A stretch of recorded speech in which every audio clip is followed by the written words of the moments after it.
Trois lectures, trois livres. Le premier, c'est, je crois, un de vos livres préférés, L'art de la guerre de Sun Tzu. Ensuite, on a Oser réussir et on a Conversation cruciale.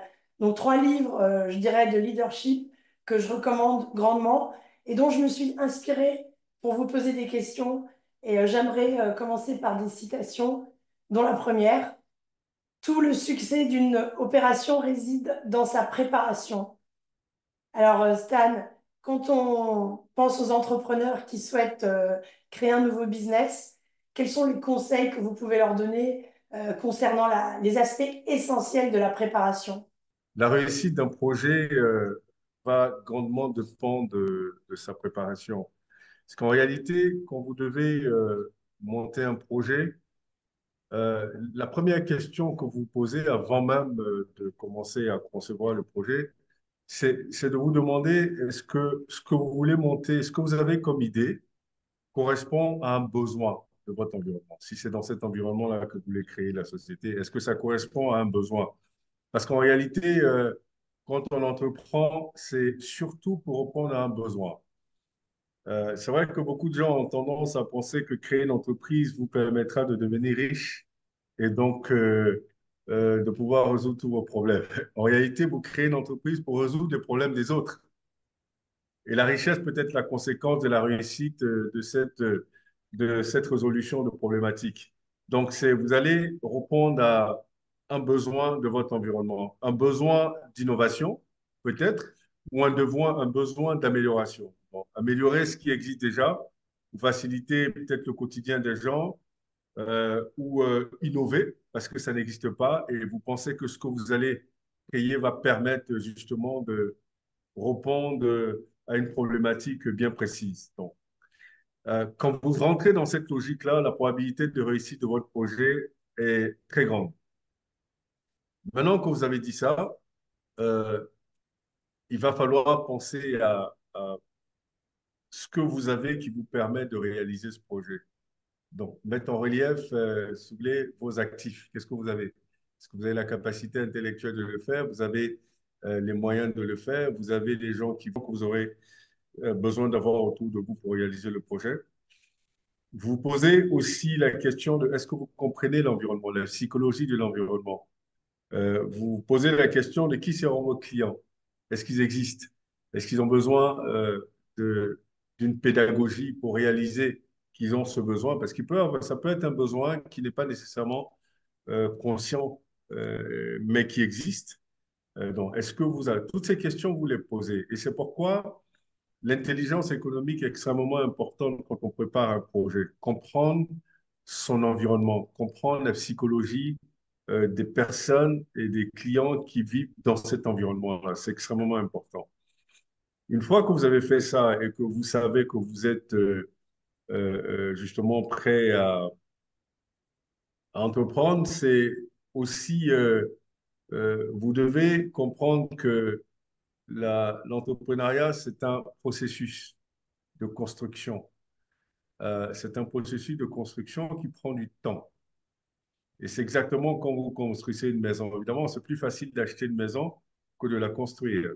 Donc, la construction, c'est un processus qui est lent et qui nécessite que vous embrassiez un code de valeur, l'abnégation, la résilience, le courage, la patience et l'humilité.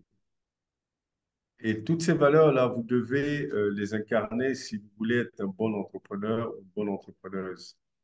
Parce que vous serez frustré, euh, vous allez rencontrer des obstacles, vous allez avoir l'impression que vous tournez en rond, vous aurez l'impression que le projet n'avance pas. Mais curieusement, tout ça fait partie du processus de construction. Et c'est exactement ça. Faites le parallèle avec la construction d'une maison. Vous allez être frustré par les maçons, vous allez être frustré par le contremaître, vous allez être frustré par le chef de chantier, mais à la fin, vous avez une belle maison.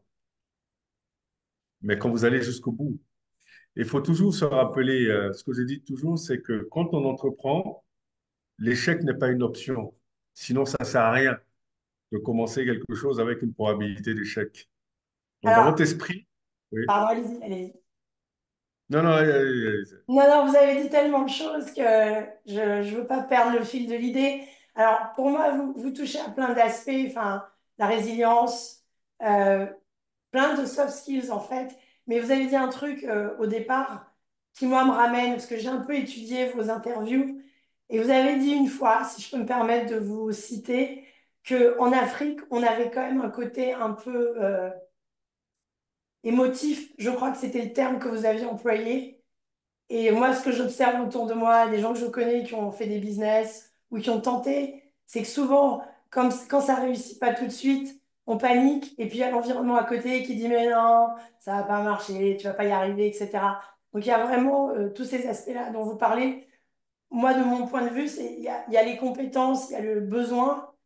Et même quand il y a ça, on peut être son propre ennemi parce qu'on n'a pas la résilience, parce qu'il faut faire preuve d'un certain courage aussi et croire en sa vision, alors qu'autour de nous, peut-être que les gens sont un peu cyniques. Alors, il faut vous rappeler que ce n'est pas le projet des autres, c'est votre projet. Personne n'a dit que vous étiez capable de le réaliser, c'est vous-même qui avez dit que vous êtes capable de le réaliser. Donc, vous attendez de personne ne vous dit que vous pouvez le faire ou pas. C'est vous Mm, contre vous-même. totalement. C'est vous qui décidez que vous êtes capable de le faire ou pas. Et si vous pensez que vous n'êtes pas capable de le faire, c'est pas la peine de commencer. C'est pourquoi je dis, quand on entreprend, l'échec n'est pas une option. Parce qu'en réalité, qu'est-ce que ça veut dire échouer? Parce qu'il ne faut pas confondre échouer et challenge et difficulté. Échouer, c'est quand on abandonne, quand on a échoué. Parce qu'il y a un objectif. Ça n'a pas d'importance combien de temps ça vous prend pour atteindre l'objectif. Le plus important, c'est d'atteindre l'objectif. Il y en a qui vont l'atteindre en un an, il y en a qui vont l'atteindre en 10 ans, il y en a qui vont l'atteindre en 20 ans. L'objectif, enfin, si vous voulez, le projet, c'est d'atteindre l'objectif. Je vous prends un exemple simple. Le baccalauréat après le lycée. L'objectif, c'est d'avoir le bac. Il y en a qui l'ont dès la première fois, il y en a qui l'ont au bout de 2 fois, il y en a 3 fois. Mais celui qui a eu la troisième fois, est-ce que son bac est différent de celui qui a eu la première fois? C'est le même bac. C'est très rare qu'on vous demande, vous avez eu le bac après combien de tentatives? En fait, échouer, c'est de le rater 2 fois et d'arrêter de le passer. Donc, le jour où on vous demandera si vous avez le bac, vous direz non. Donc, on dira vous avez échoué au bac. Mais tant que vous essayez, vous n'avez pas échoué. Vous échouez que quand vous avez abandonné. C'est pourquoi j'ai parlé de l'importance des valeurs qui doivent incarner un entrepreneur. L'entrepreneuriat, c'est un choix. Ça doit être un choix délibéré, pas une contrainte de société. Quand c'est une contrainte, évidemment, la probabilité de réussir, elle est plutôt mince. Quand c'est un choix délibéré, qu'on embrasse les valeurs qu'il faut, vous voyez, enfin, moi je prends, lisez la biographie de tous ceux qui ont réussi. Je ne sais pas s'il y a quelqu'un qui vous dira qu'il n'a pas traversé le désert. Ça me donnerait. Tout le monde a traversé le désert. Si comme c'était un sacerdoce de l'entrepreneur.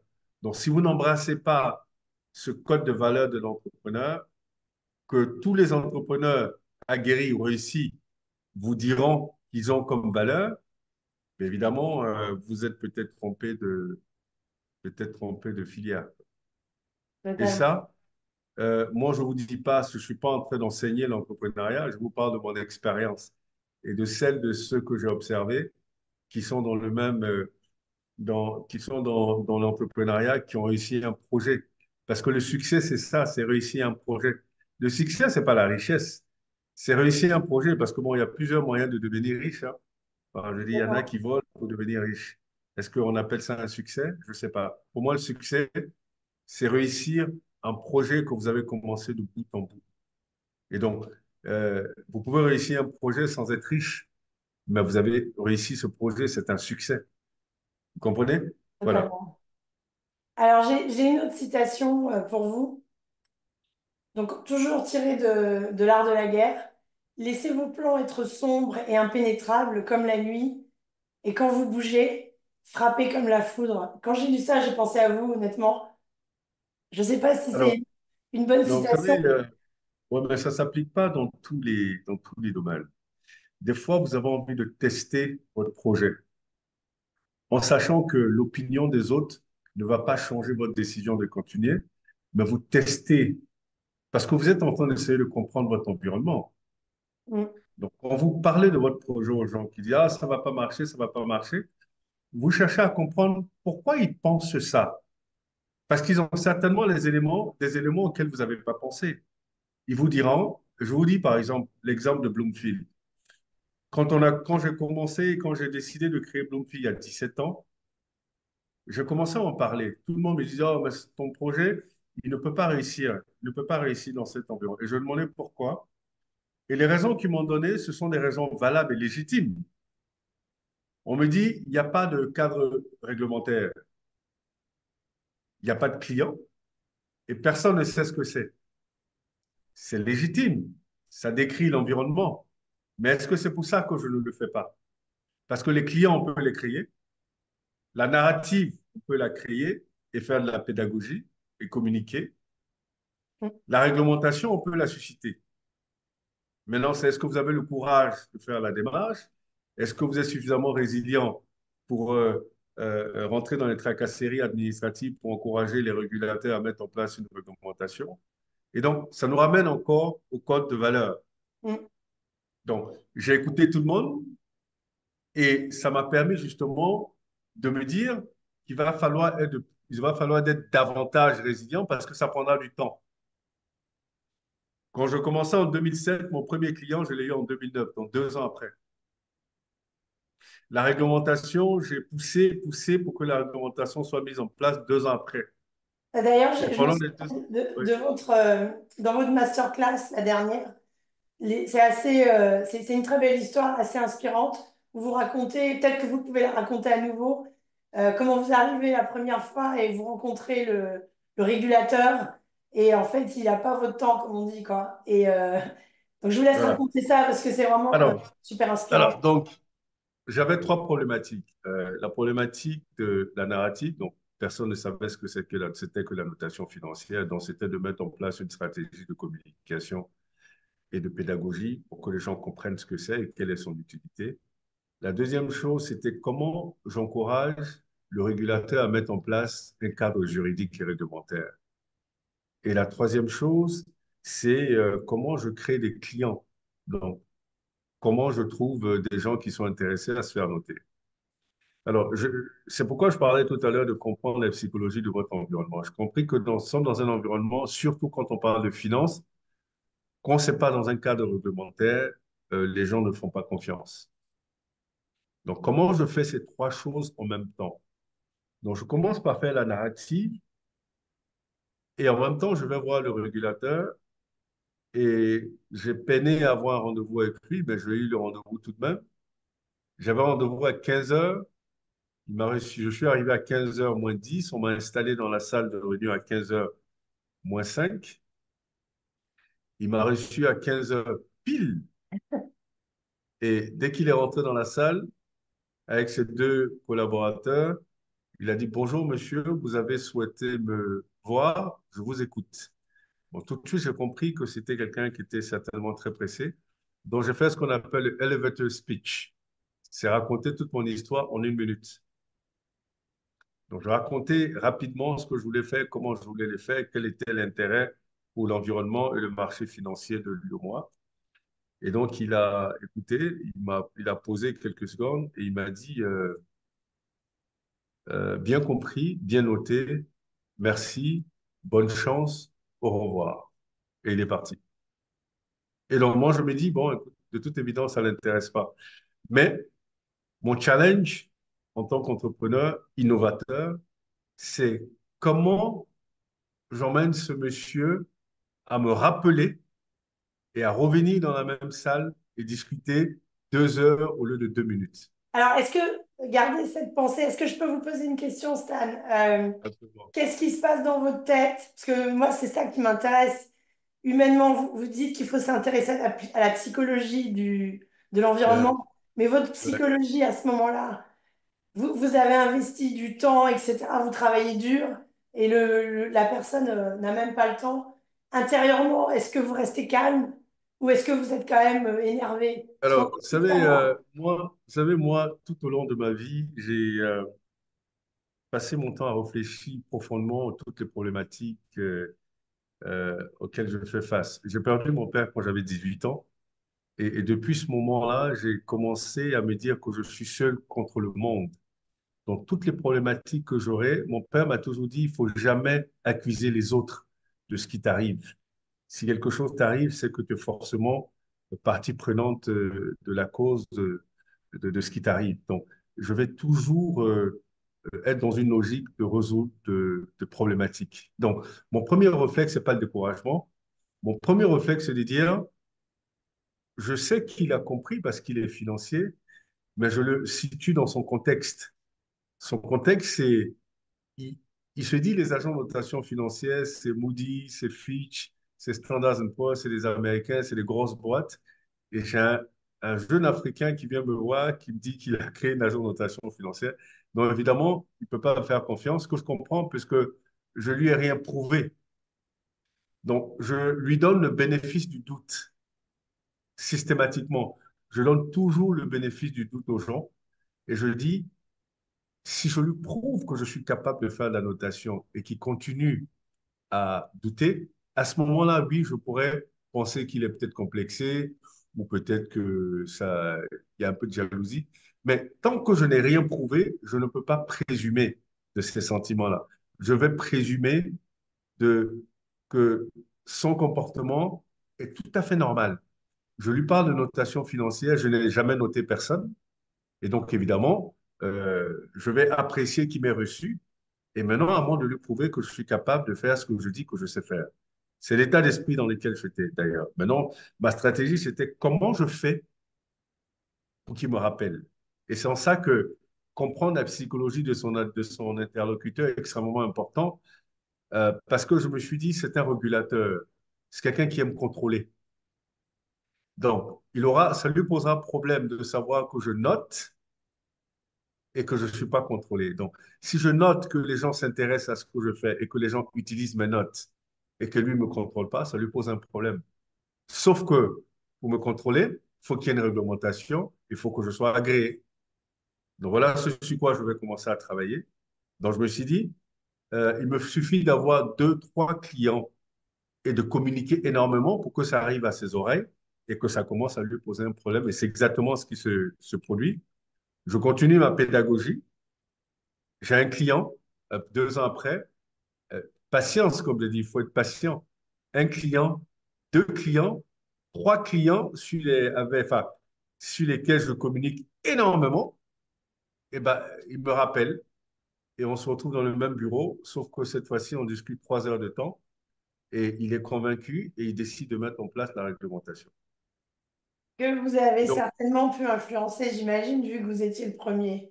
mais absolument, absolument, puisque c'était moi qui allais être la première agence, donc évidemment, j'ai profité et dire ce que je pense que la réglementation devrait couvrir. Et c'est ce qui a été fait.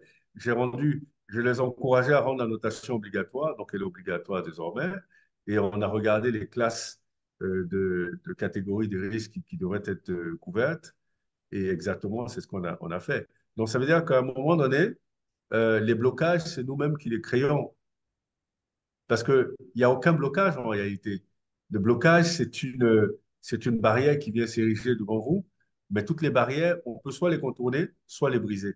Maintenant, c'est à vous de mettre en place une stratégie pour soit les contourner, soit les briser. Mais si, dès l'instant où la barrière s'érige, vous mettez dans une position de faiblesse, ben, naturellement, vous ne pourrez jamais la contourner ni la briser. Complètement. Donc l'état d'esprit est super important. Maintenant, j'ai une question aussi qui me turlupine, c'est à quel point vous aviez, entre guillemets, votre vision quand vous avez décidé de vous mettre à votre compte? Est-ce que vous aviez déjà votre stratégie en tête, enfin ce que vous venez de nous expliquer, c'était quelque chose qui était déjà conscient ou c'est au fil du temps, à force de, entre guillemets, d'étudier votre business, que vous avez Non, réalisé, il faut que je fasse ça, il faut que je fasse ça. non, c'est ce que je dis, c'est-à-dire que tout ça, vous le pensez avant. Et D'accord. maintenant, vous ajustez votre stratégie au fur et à mesure des réalités, des Ok. challenges. Vous anticipez ces challenges-là. Vous anticipez, toutes ces questions. Et c'est pourquoi je dis il faut vraiment réfléchir et penser son projet. Mon projet, je l'ai pensé pendant 10 ans. Quand j'étais à la Banque mondiale aux États-Unis, ensuite à la BAD, ensuite à Shell, ça fait 10 ans que je pensais à ce projet. Et je l'ai réalisé au moment où je pensais que c'était bon. Tout le monde n'est pas obligé de prendre 10 ans, hein. Je dis, je pensais pas à ça tous les jours. Ça peut prendre 5 ans, ça peut prendre un an, ça peut prendre 6 mois, mais il faut penser. Il faut penser un projet, il faut l'écrire, il faut le réfléchir, il faut le vivre. Ouais, c'est-à-dire que pour moi, un projet, c'est une extension de votre âme. Mm. Donc, ça veut dire qu'en réalité, c'est pourquoi c'est difficile que quelqu'un duplique exactement le projet que vous faites. Parce que cette personne n'a pas pensé le projet, n'a pas vécu le projet. Et il prend le projet, il le produit, ça peut marcher comme pas marcher, mais la même âme n'est pas dans ce projet-là. Le Ah projet, oui, c'est quelque chose d'extrêmement puissant. C'est-à-dire que c'est en ça que je dis que quand vous montez un projet, la probabilité d'échec, l'échec ne devrait pas être une option parce que c'est quelque chose que vous vivez. C'est si comme votre vie en dépendait. vous êtes habité par votre projet. Ouais, complètement, Absolument. Ouais. totalement. Donc, en fait, finalement, depuis tout à l'heure, on parle beaucoup d'état d'esprit, pour revenir à ce livre sur le mindset, c'est vraiment cette mentalité de croissance. Maintenant, si on se retourne un peu au niveau de l'entreprise, une fois que l'entreprise est créée, vous avez vos employés. Alors, dans ce livre, il y a une citation que j'aime beaucoup. Le talent n'amène pas la réussite, mais une mentalité de croissance, la persévérance et l'effort du fond. Comment est-ce que vous avez fait pour développer cette culture orientée croissance au niveau de votre entreprise? Encore une fois, lors de la masterclass, vous donnez des exemples où en fait vous montrez que vous leadez, par exemple. Enfin, les gens ils voient comment vous vous comportez. Est-ce que vous pourriez nous en dire un peu plus? J'ai trouvé ça Alors, particulièrement intéressant. ouais, la première chose, c'est que quand vous créez un projet, quand vous créez une entreprise, vous êtes le fondateur. Donc, c'est vous qui allez impulser la culture d'entreprise. Et la culture d'entreprise, ce n'est rien d'autre qu'un ensemble de valeurs.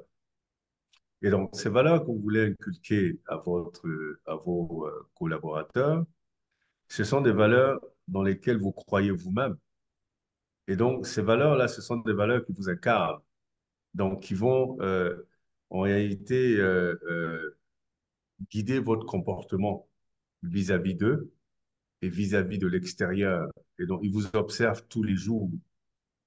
Donc, euh, comme vous êtes le fondateur, c'est vous qui instaurez cette culture d'entreprise et eux vont vous copier parce que vous êtes le leader, ils vont vous copier. Mais ce que je vends aux collaborateurs, quand on crée une entreprise, ce qu'on vend aux collaborateurs, c'est pas la croissance. Ce qu'on vend aux collaborateurs, c'est un projet.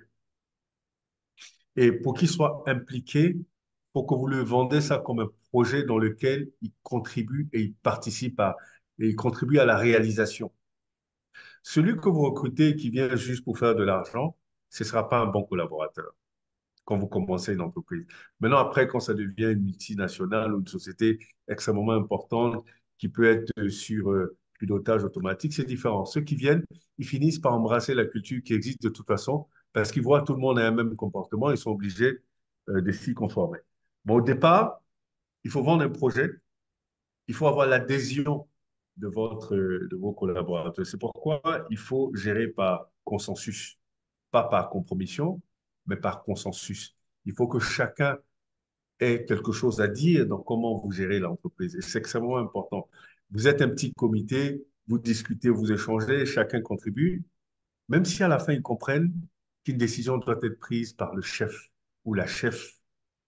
Il est extrêmement important de savoir qu'ils ont contribué à cette décision finale-là.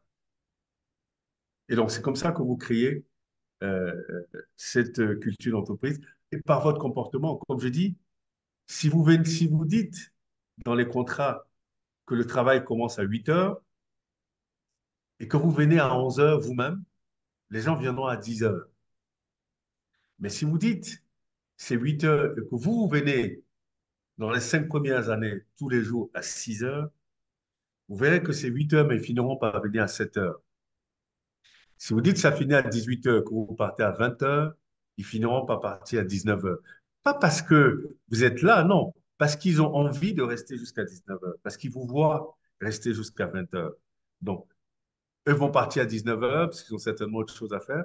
Et ils voient que quand ils viennent, vous êtes là. Quand ils partent, vous êtes là. Et donc, ils voient combien votre business vous tient à cœur. Et comme vous les faites sentir qu'ils font partie d'un projet, naturellement, ils auront tendance à penser qu'ils sont aussi des propriétaires de ce business-là.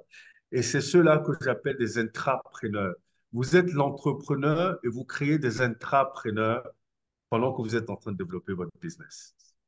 Qu'est-ce que vos collaborateurs diraient de vous Alors, quand vous n'êtes pas dans la pièce, évidemment? ouais, non, ils diront que je suis très strict, euh, mais très juste en réalité. Je ne cherche pas, moi, dans ma logique de vie, à ce que les gens m'aiment. Ça ne m'intéresse pas, ça. Ce qui m'intéresse, c'est que les gens me respectent et que les gens me considèrent comme quelqu'un de juste. La justesse, c'est un peu l'humanisme.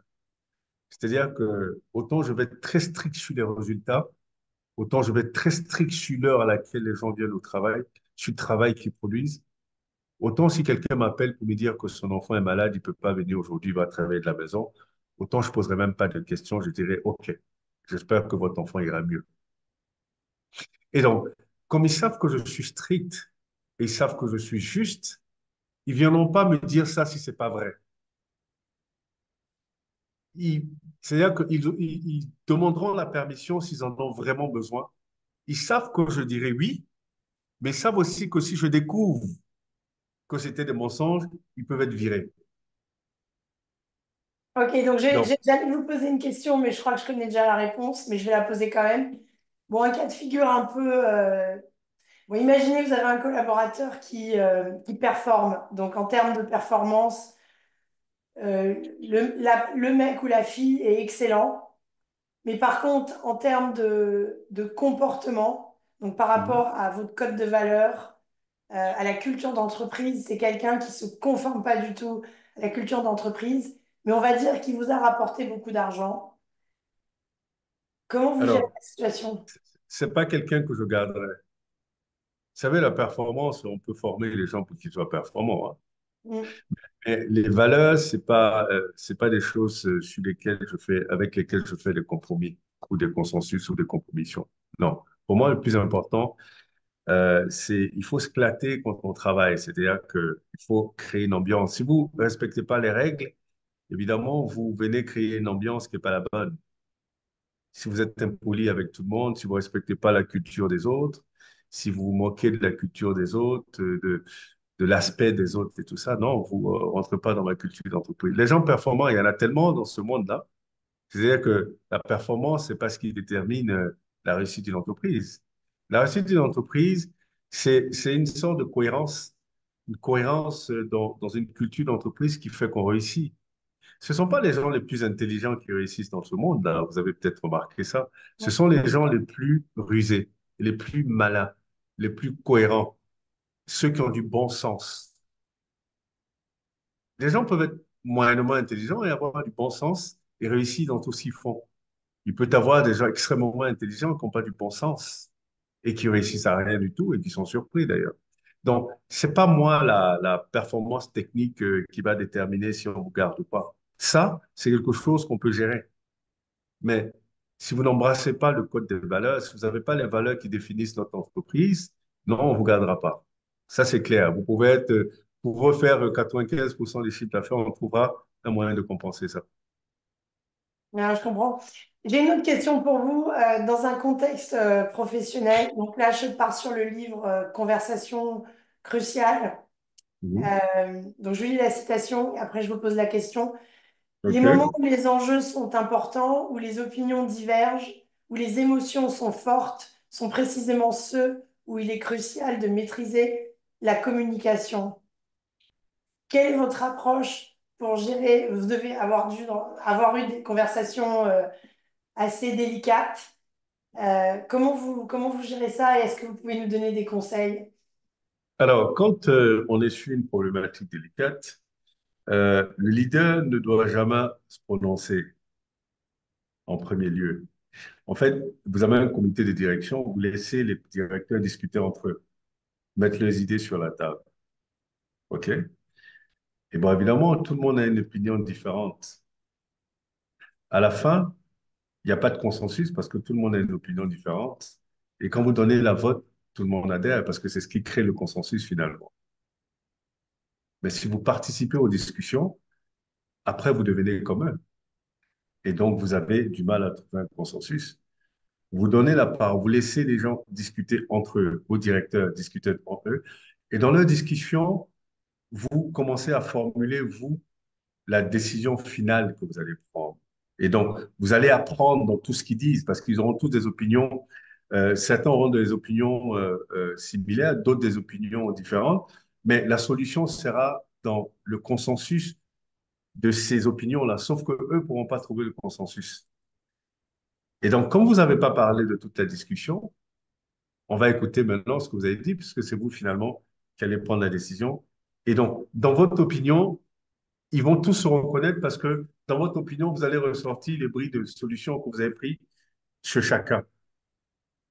Et voilà la meilleure façon de trouver un consensus quand vous êtes plusieurs et que vous pouvez avoir des décisions, enfin des opinions différentes, bon, en sachant que tout le monde comprend qu'à la fin, il y a une seule personne qui décide. Même si c'est par consensus, il y a toujours quelqu'un qui décide, et celui qui décide là, s'il arrive à faire le consensus entre les différentes opinions, bah, son opinion, tout le monde y adhère parce que tout le monde s'y retrouve. Une autre question, si vous êtes en désaccord avec quelqu'un dans un cadre professionnel, comment vous gérez des situations, ces conversations délicates, vous, c'est-à-dire vous n'êtes pas dans une situation où vous devez trancher pour d'autres personnes, mais vous êtes dans un, je dirais pas un conflit, mais presque avec quelqu'un et vous avez des opinions qui divergent. Comment vous gérez ça? Alors, il y a une chose que j'ai apprise quand j'étais à la Banque mondiale et même à la BAD aussi, c'est-à-dire que en réalité, la solution que vous ne pouvez pas trouver aujourd'hui, vous pourrez peut-être la trouver demain. C'est-à-dire que des fois, les gens vous envoient des messages pendant que vous êtes dans une discussion et des messages qui font monter votre température, qui font monter votre sang à la tête. En réalité, si vous répondez tout de suite, vous rentrez dans un conflit. C'est-à-dire qu'en fait, vous avez la réponse à cette personne-là. Mais sauf que cette réponse, elle est conflictuelle. Vous ne répondez pas. Vous répondez le lendemain. Le lendemain, ce sera la même réponse, mais sur un ton différent.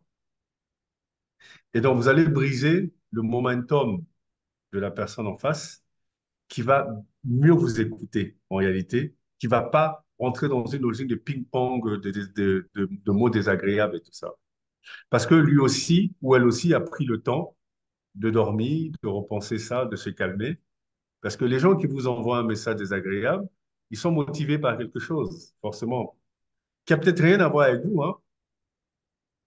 Peut-être dans leur environnement, il y a quelqu'un qui les a énervés, et c'est à ce moment-là qu'ils doivent vous écrire sur un projet, et donc ils sortent ce qu'ils sortent, comme on dit. Mm.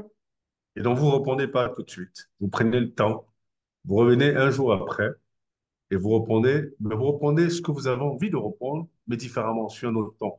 Et vous verrez que ça créera, vous trouverez un consensus. Et c'est pareil dans les relations humaines. Quand vous êtes tous les deux énervés, vous ne trouvez pas de solution. Il faut bien qu'il y ait une personne parmi les deux personnes qui décide de se calmer et de laisser l'autre parler. Et après, quand l'autre se calme, c'est plus facile de faire comprendre raison à quelqu'un qui est calme que quelqu'un qui est très énervé. Quelqu'un qui est très énervé, il ne vous écoute pas, en réalité. Donc, si vous pensez que crier plus fort va permettre qu'il écoute, non, non, il n'écoutera pas, parce qu'il est lancé dans lui, vous devez l'écouter. Donc, il faut qu'il y ait quelqu'un qui soit sage et qui décide que ce sera celui-là qui écoutera cette fois-ci, quoi. En tout cas, on sent en vous parlant que l'importance des soft skills et de la maîtrise de soi pour continuer à avancer et garder cette résilience. Bonjour à tous, bonjour Monsieur Zézé, je ne sais pas si vous m'entendez, oui. Je vous Euh, entends et je vous reconnais d'ailleurs. Enfin, je reconnais. Très bien. Oui, je vois que oui, j'ai des petits pouces de temps en temps sur certaines publications ou quand je taquine sur des vidéos sur un bateau. Effectivement, c'est moi. Alors, je vous écoute. Non, j'ai pas forcément de questions. C'est vrai que je suis admirative de l'enseignement, des choses Merci. que vous dites avec franchise. Je me reconnais vraiment dans tout ce que vous décrivez, parce que je le vis au quotidien. Je suis en France, mais j'ai un petit centre médical en Côte d'Ivoire. Et D'accord. je rencontre les difficultés que vous énumérez.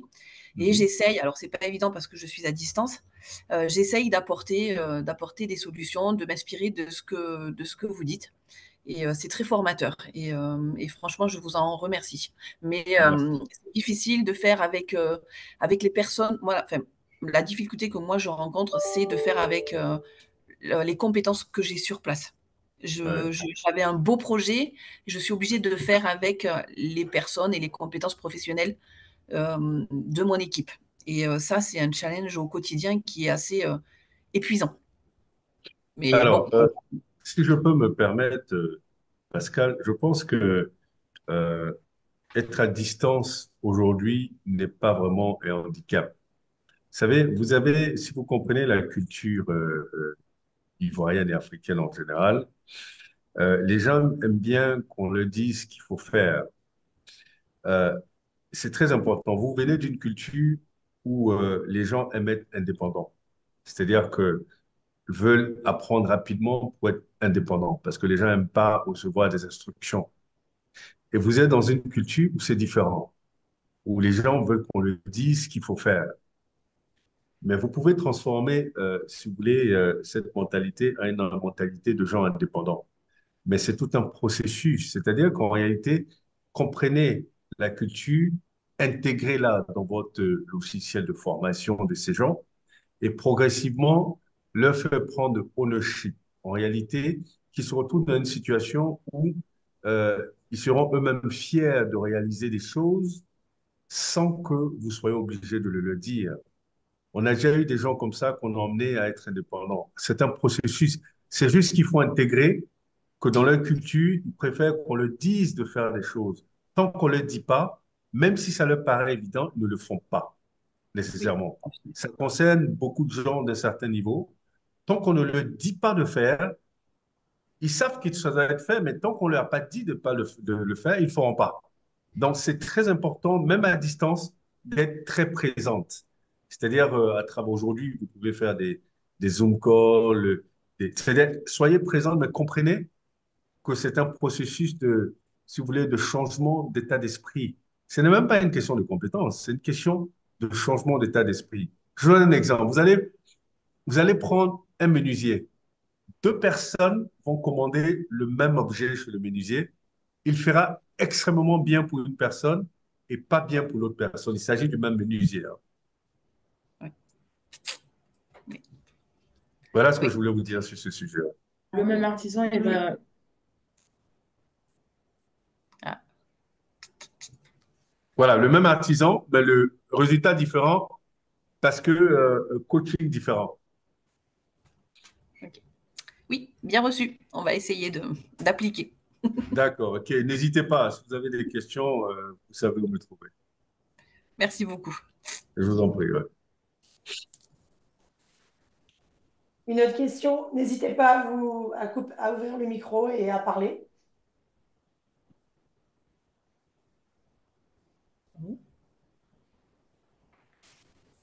Non? Pas d'autres questions? Soyez pas timide, hein. Je suis sûre qu'il y a plein de questions. Alors, Léa, tu peux te ouvrir ton micro? Ok, je crois que c'est bon. Oui, c'est Vous bon. m'entendez? Oui. Ouais, Ok. ouais, on vous en... Alors moi j'ai une petite question. Alors je suis donc Léa et j'écoute constamment pas mal de vidéos sur les réseaux sociaux, euh, notamment d'un Américain qui s'appelle Cardone Grant, que personnellement enfin le terme adoré, je n'aime pas trop, mais que je suis parce que qui est un vrai entrepreneur. Alors moi-même, je ne suis pas entrepreneuse, mais je suis très intéressée. Pourquoi? Ben, je pars du principe que dans la vie, il faut se développer. Sinon, je ne vais pas utiliser un terme très dur, mais sinon on meurt. C'est très simple. On est tous venus sur cette terre pour réaliser quelque chose. Et parmi les nombreuses choses que ce monsieur partage, il donne, enfin, il soutient l'idée que finalement, sur cette planète, il y a beaucoup d'argent. Et qu'en fait, la seule chose qui manque, c'est le savoir, la connaissance. Il part du principe que si tout le monde avait un minimum de connaissances et d'exécution, beaucoup de choses pourraient se résolver. C'est-à-dire que, eh bien, moi, si j'ai un rêve, si je cherche à vivre d'une certaine manière, je peux le réaliser à travers simplement mon mindset. Mon mindset, c'est mon premier ennemi. Qu'est-ce que vous pensez de ça en tant qu'entrepreneur vous-même? Alors, très honnêtement, comme je vous ai dit, hein, pour moi, l'argent, c'est pas un driver. L'argent, c'est vraiment un moyen. Ce n'est pas une fin en soi. L'objectif ne peut pas être l'argent.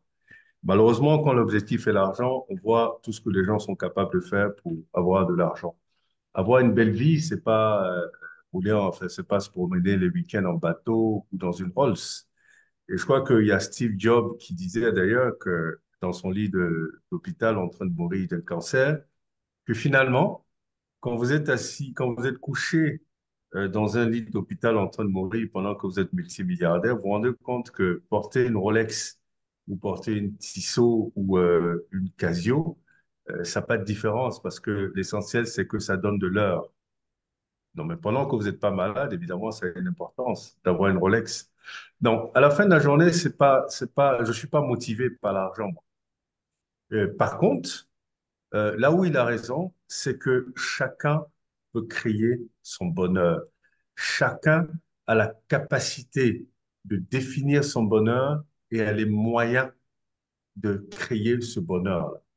Parce que pour certaines gens, le bonheur, c'est d'avoir de l'argent et rouler de belles voitures et tout le reste. Pour d'autres, c'est peut-être pouvoir mettre ses enfants à l'école, pouvoir se soigner, pouvoir voyager quand ils veulent, même si c'est en classe économique. Ça n'a pas besoin d'être en business class ou en première classe, mais le simple fait de voyager, c'est un bonheur. Et pour d'autres, non, le bonheur, c'est voyager en première classe. Donc, en réalité, il n'y a pas de définition universelle du bonheur. Donc, réduire tout ça à de l'argent, ce serait un peu réducteur de l'être humain. Je crois que là où on se rejoint, c'est la capacité de créer son propre bonheur. Et ça passe par le bon sens. Le bon sens, c'est la capacité d'identifier ce qui nous rend heureux, ce qui pourrait nous rendre heureux, et justement de travailler dans ce sens-là. Et on a tous, en tant qu'être humain, cette capacité-là d'être heureux. C'est à nous. Ce qu'on n'a pas de façon innée, c'est la capacité de déceler ce qui nous rend heureux.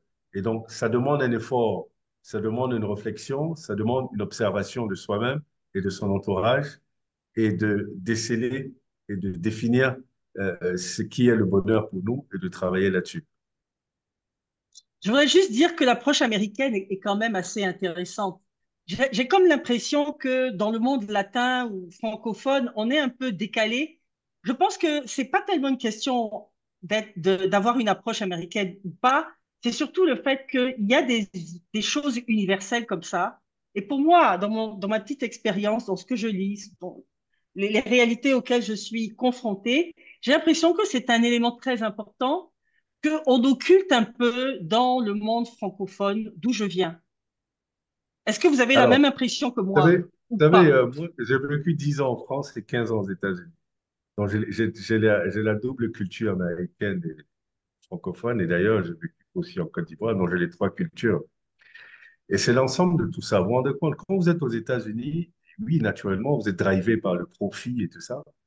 Quand vous êtes en Europe, vous êtes drivé par être intellectuel, le savoir. OK? Le savoir aux États-Unis, ça ne sert à rien si ça ne vous apporte pas d'argent. Exact. Et en Europe, l'argent n'est rien si vous êtes con derrière.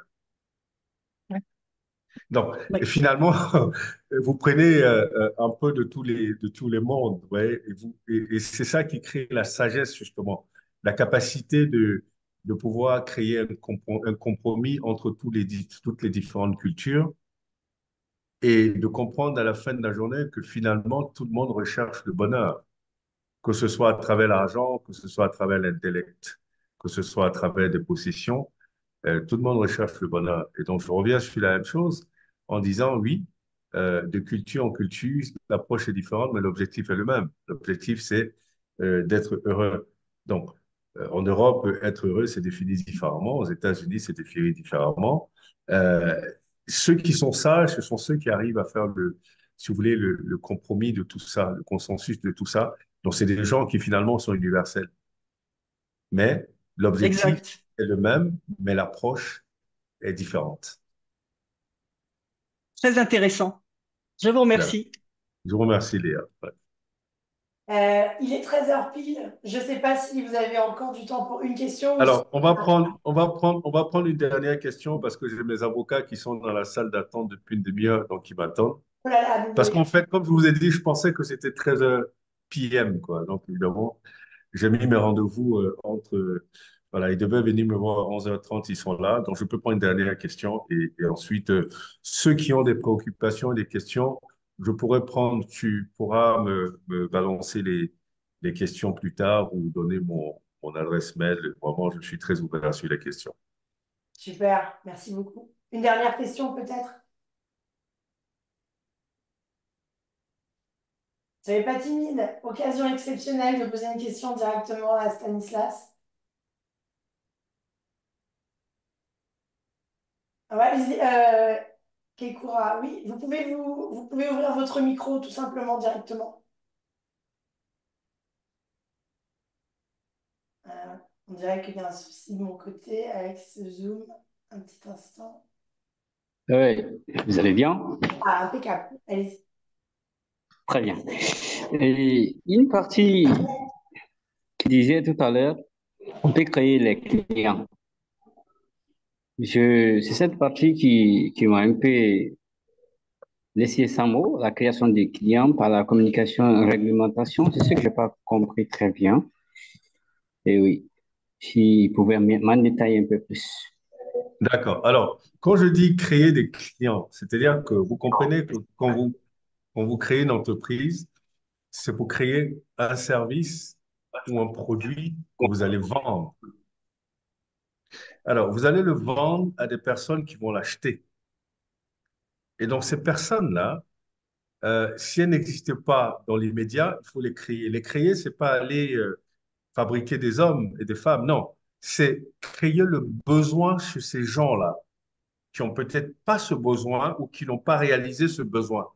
Créer un intérêt chez eux pour votre produit ou pour votre service. Et comment vous le faites? Vous le faites par une stratégie de communication et de marketing. Et c'est comme ça que vous arrivez à les convaincre de ce que le produit que vous mettez en place ou le service que vous mettez en place est quelque chose dont ils ont besoin. Et donc à ce moment-là, oui, ils l'achèteront. C'est ça, D'accord, créer un client en réalité. d'accord, très bien. Merci. Voilà. En tout cas, merci infiniment, Liliane, pour cette considération, parce que j'estime que c'est une considération et en honneur d'être sollicité pour participer à un live, discuter avec des personnes qui ont aussi de la considération parce qu'ils prennent le temps pour venir écouter, échanger. Et j'apprécie énormément et je reste disponible pour éventuellement un autre live. Et c'était vraiment un très grand plaisir de changer avec toi et tes invités. Et bon, ben, je vous souhaite à tous bonne journée, bon vent, et je reste disponible. S'il y a des questions ultérieurement, on peut me poser directement à travers mes réseaux sociaux ou à travers mon adresse email que vous pouvez obtenir de Lydiane. Voilà. Je la communiquerai alors. Stanislas, merci infiniment pour votre générosité. Ça a été un super échange et je serais ravie de le refaire une autre fois en fonction de vos disponibilités, bien sûr. D'accord. Allez, merci Liliane et on se parle plus tard. OK? Merci beaucoup. Merci, à Merci à tout le bientôt. monde. Au revoir Ouais. et bonne journée. Merci.